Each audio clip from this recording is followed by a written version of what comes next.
Well, for more on this, pleased to say we're joined live from Bath in the UK by Dr. Bharat Pankani, a senior clinical lecturer at the University of Exeter Medical School. Hello to you. Just tell us first of all how concerned we should be about this outbreak. It's very concerning in that we have extensive outbreak in Africa, and now, as we heard in your report, we have cases in Europe, Pakistan, and inevitably we will have cases in other parts of the world. The good news really, and we need to reassure our listeners and viewers, is this is not something like the SARS pandemic. This is different, and we also know how to deal with it. But we did hear in Shadia's report that Mpox is highly contagious. So is it inevitable this situation is going to get significantly worse before it gets better?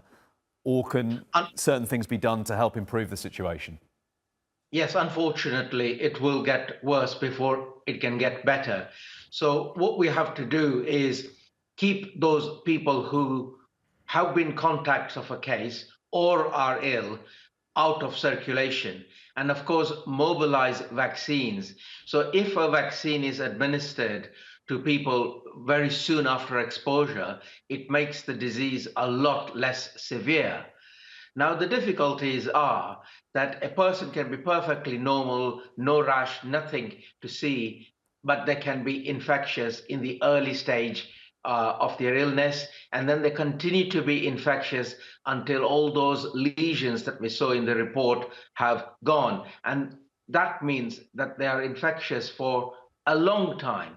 And if they're infectious for a long time, it's difficult to keep people out of circulation for a long time. And those are the difficulties, especially in Africa, where you just cannot be kept in quarantine because people eat and work on just a daily basis of work and eat. You just can't keep people out of circulation for long periods of time.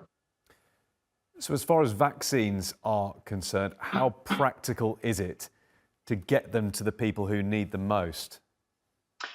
Very difficult because we haven't got huge supplies.